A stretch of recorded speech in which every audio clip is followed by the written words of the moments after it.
السلام علیکم ورحمۃ اللہ۔ اب تمام ناظرین کا خوش آمدید ہے۔ اللہ کا لاکھ لاکھ شکر ہے کہ آج سے ہم عربی مجلہ الرائد شروع کرنے جا رہے ہیں۔ جو ہمارے ساتھی اور جو دوست عربی زبان سے دلچسپی رکھتے ہیں اور عربی زبان و ادب میں اپنا ایک الگ مقام و مرتبہ قائم کرنا چاہتے ہیں، اس میں اپنا ایک اثر و رسوخ جمانا چاہتے ہیں، اسی کے ساتھ ساتھ اگر وہ عربی بولنا، لکھنا اور پڑھنا چاہتے ہیں تو وہ ضرور ہمارے اس پلیٹ فارم پہ آئے اور ہمارے جو سبق ہیں اس سے زیادہ سے زیادہ فائدہ اٹھائے۔ دوستو، اب تمام شائقین سے بس یہ ایک درخواست ہے کہ آج سے جو ہمارا سبق شروع ہونے جا رہا ہے، ہم اس میں طرح طرح کے مجلات، عربی رسالے، عربی جرائد اور اسی طرح کے دیگر عربی اخبارات کے پیراگراف ہم آپ کے سامنے لائیں گے، آپ کو بتائیں گے کہ اس سے حل کرنے کے طریقہ کار کیا ہے، اس کو کیسے حل کیا جائے گا، اور ہم عربی عبارات کو کیسے صحیح پڑھ سکتے ہیں اور اس کا ترجمہ کرنا ہمارے لیے کیسے آسان ہو سکتا ہے۔ تو انشاءاللہ آپ کو ہم بتائیں گے۔ آج سے ہمارا سبق شروع ہو رہا ہے، کیونکہ بہت سے احباب کا یہ کہنا تھا، ان کی فرمائش تھی کہ ضرور ایک ایسا پلیٹ فارم کیوں نہ ہو جس میں مدارس کے طلباء کو یہ باور کرایا جائے کہ یہاں پر بھی ہم عربی مجلہ حل کراتے ہیں، سکھاتے ہیں کیسے عربی بولا جائے، عربی پڑھا جائے، عربی لکھا جائے۔ ان تمام سے بس یہ ایک گزارش ہے کہ آپ تمام لوگ زیادہ سے زیادہ ہمارے سبق سے مستفید ہوئیے اور اپنے دوستوں اور ساتھیوں کو ضرور پھیلائیے۔ تو آئیے شروع کرتے ہیں۔ بسم اللہ الرحمن الرحیم۔ یہ الرائد کا صفحہ اول ہے اور یہ جو عنوان ہے، جو عنوان وقفۃ التأملی، انہی کا ایک چیپٹر ہے، 2 پیراگراف ہے جو میں آپ لوگوں کو پڑھانے جا رہا ہوں۔ اور یہ جو مضمون ہے یہ محمد واضح رشید الحسنی الندوی رحمۃ اللہ علیہ کا ایک مضمون ہے۔ جانتے ہیں کہ واضح رشید الندوی یہ بہت ہی بڑے ادیب تھے۔ عربی ادب میں ان کا ایک الگ منفرد مقام تھا، اور پورے ندوہ کے اندر ان کی جو عربی ہوتی تھی وہ سب سے زیادہ مؤثر اور سب سے زیادہ بلیغ اور فصیح ان کی عربی ہوتی تھی۔ اگر دوستو ہم نے ان کے جو مضامین ہیں اس کو حل کر لیا تو ہمارے دیگر مضامین کو حل کرنا بالکل آسان ہو جائے گا۔ تو آئیے ہم آپ کو بتاتے ہیں کہ عربی عبارات، عربی مجلہ کو کیسے حل کیا جاتا ہے، اس کو کیسے پڑھا جاتا ہے۔ تو آئیے شروع کرتے ہیں۔ بسم اللہ الرحمن الرحیم۔ قال رسول اللہ صلی اللہ علیہ وسلم۔ آپ اس چیز کو ذہن نشی کر لیجئے، ایک بات کو نوٹ کر لیجئے۔ ہم جب فاعل آتا ہے، پھر مفعول، اس کے بعد فعل، لیکن جب عربی میں آئیں گے تو عربی میں پہلے فعل کو لاتے ہیں، پھر فاعل کو لاتے ہیں، اس کے بعد مفعول کو لاتے ہیں، اس کے بعد پھر جو متعلقات وغیرہ ہوتے ہیں ان کو لاتے ہیں۔ تو ساتھیوں آئیے ہم شروع کرتے ہیں، آپ کو بتاتے ہیں ترجمہ کیسے کیا جائے۔ پہلے شروع کیجئے۔ قال رسول اللہ صلی اللہ علیہ وسلم۔ اب دیکھیے یہاں پہ عربی میں پہلے فعل ہے، اس کے بعد فاعل ہے۔ اب اردو میں آئیں گے تو ترجمہ پہلے کیا کریں گے؟ فاعل کا۔ تو رسول اکرم صلی اللہ علیہ وسلم نے، اب فعل کو لائیں گے، قال، فرمایا۔ کیا فرمایا؟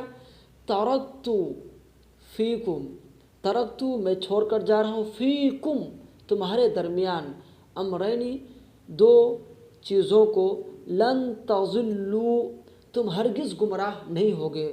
یہ لن ناصبہ ہے۔ آپ جانتے ہیں فعل مضارع پر جب حرف ناصب داخل ہو، حرف ناصبہ کتنے ہیں؟ 4 ہیں، الن کئی اذن، تو فعل مضارع کو نصب دیتے ہیں، اور یہ فعل مضارع کو نصب دینے کے ساتھ ساتھ معنی میں یہ تبدیلی لاتا ہے کہ معنی میں مستقبل نفی کا معنی کر دیتا ہے۔ جیسے لن تضلوا، ایک تو معنوی تبدیلی اور دوسری لفظی تبدیلی۔ لفظی تبدیلی یہ ہے کہ فعل مضارع کے آخر سے نون اعرابی کو گرا دیتا ہے اور 5 صیغوں کے آخر میں کو نصب دیتا ہے، اور ایسے ہی معنی میں یہ تبدیلی کرتا ہے کہ اس کے معنی کو مستقبل نفی میں کر دیتا ہے۔ تم ہرگز گمراہ نہیں ہوگے، ما تمسکتم بہما، جب تم ان دونوں کو مضبوطی کے ساتھ پکڑ لو گے۔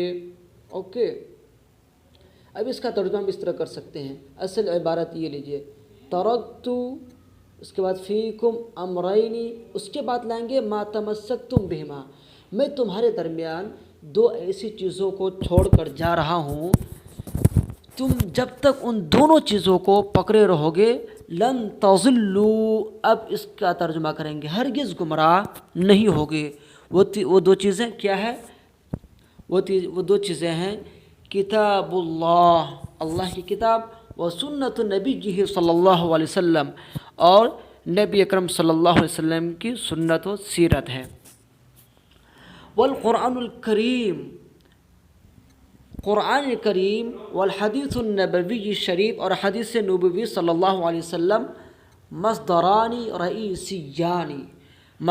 رئیسیان، دو بنیادی سرچشمے. مصدر کے معنی بنیاد، اصل، اور رئیسیون کے معنی بھی وہی بنیاد اور اصل کے ہیں. دو بنیادی سرچشمے ہیں کس چیز کے لیے؟ میں آپ کو پہلے لفظی ترجمہ کرا رہا ہوں.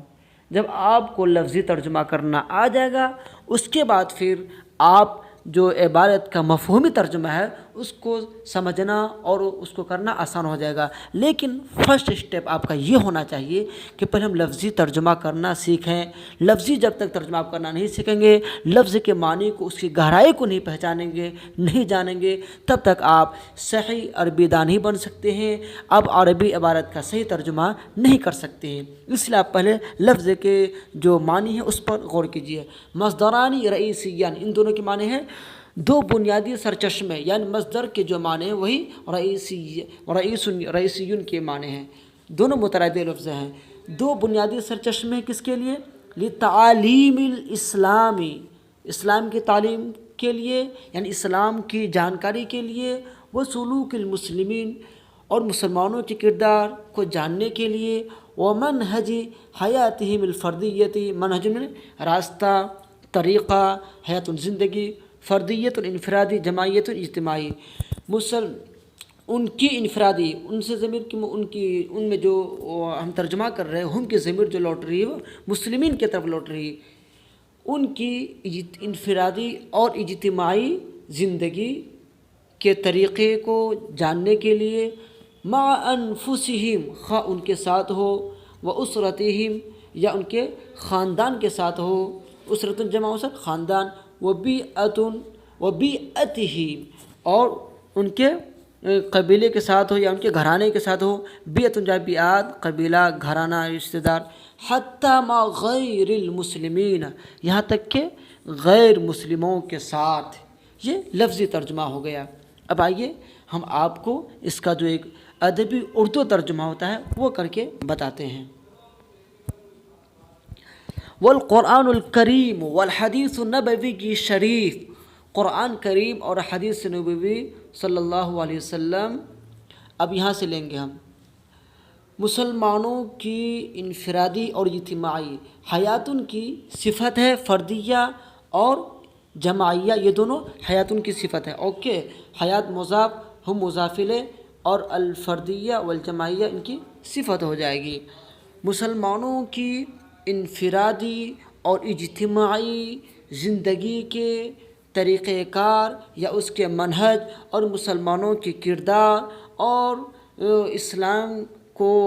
اسلامی تعلیمات کو جاننے کے لیے، خواہ ان کے ساتھ ہو یا ان کے خاندان کے ساتھ ہو یا ان کے قبیلے کے ساتھ ہو، ان کے گھر والوں کے ساتھ ہو، یہاں تک کہ غیر مسلموں کے ساتھ بھی اسلامی تعلیم کو جاننے کے لیے، یہ دونوں بنیادی سر چشمے ہیں. یہ ان کا ترجمہ ہو گیا. کہاں سے اٹھائے؟ شروع میں والقرآن الکریم والحدیث النبوی الشریف، یہاں اٹھائے، اس کے بعد پھر یہاں سے کیے ومنہج حیاتہم، یہاں سے کیے ومنہج حیاتہم الفردیت والجماعیہ. پہلے یہاں یہ قرآن کریم اور حدیث نبوی، قرآن کریم اور حدیث نبوی صلی اللہ علیہ وسلم، حیاتہم کہ ہم کی ضمیر مسلمانوں کی طرف، مسلمانوں کی کون سی زندگی؟ انفرادی، الفردیہ صفت ہے حیات ان کی، اور جماعیت بھی صفت ہے حیات ان کی. مسلمانوں کی انفرادی اور اجتماعی زندگی کے منہج، منہج میں راستہ، طریقہ، ہم منہجی ترجمہ کر لیں گے. منہج اور اس کے طریقے کو طریقے اور مسلمانوں کے کردار، حسن سلوک اور مسلمانوں کے حسن سلوک اور ان کے کردار اور وہ اسلام کو جاننے کے لیے، لتعلیم الاسلام، اسلام کو جاننے کے لیے ما انفسہم، اس کے بعد یہاں آ جائے ما انفسہم، خان کے ساتھ ہو، و اسرتہم، ان کے خاندان کے ساتھ ہو، و بیعتہم، اور ان کے گھرانے کے ساتھ ہو، یہاں تک کہ غیر مسلموں کے ساتھ بھی اسلام کو جاننے کے لیے۔ اب پھر اسلام کا ترجمہ کر لیں گے تاکہ اردو ترجمہ میں ایک خوبصورتی پیدا ہو جائے۔ اسلام کو جاننے کے لیے اب یہاں آئیں گے مصدران رئیسی، یعنی دو بنیادی سر چشمے ہیں۔ تو ساتھیو، آج کا یہ پہلا سبق تھا، پہلا لیسن تھا۔ میں نے آپ کو اس کے لفظی معنی بھی بتا دیے اور مفید ترجمہ بھی کرا دیا۔ اس کے ساتھ ساتھ ایک جو خوبصورت اردو ترجمہ ہو سکتا تھا میں وہ بھی آپ کے سامنے بیان کر دیا۔ دوستو، آپ سے امید ہے کہ آپ ہمارے جو کلاس ہے اس میں آپ شرکت کریں گے، کیونکہ آج سے کلاس شروع ہو گیا ہے۔ آپ ضرور آئیے، شرکت کیجیے، انشاءاللہ آپ کو بہت جلد الرائٹ، اسی طرح جو دیگر عربی مجلات ہیں، عربی اخبارات ہیں، جیسے ہم طرح طرح کے قسم کے عربی مجلات، اخبارات وغیرہ، رسالے وغیرہ آپ کے سامنے لائیں گے، ان کا ترجمہ کرائیں گے، اس کو حل کرنے کا طریقہ بتائیں گے۔ انشاءاللہ اگر تمام چیز آپ کے ذہن میں ہوگی تو آپ بہت جلد عربی دا بن سکتے ہیں اور عربی عبارت کا ایک صحیح اردو ترجمہ کر سکتے ہیں، اور آپ کو بہت جلد انشاءاللہ لکھنا اور پڑھنا بھی آ جائے گا۔ تو دوستو، مجھے اجازت دیجیے۔ السلام علیکم۔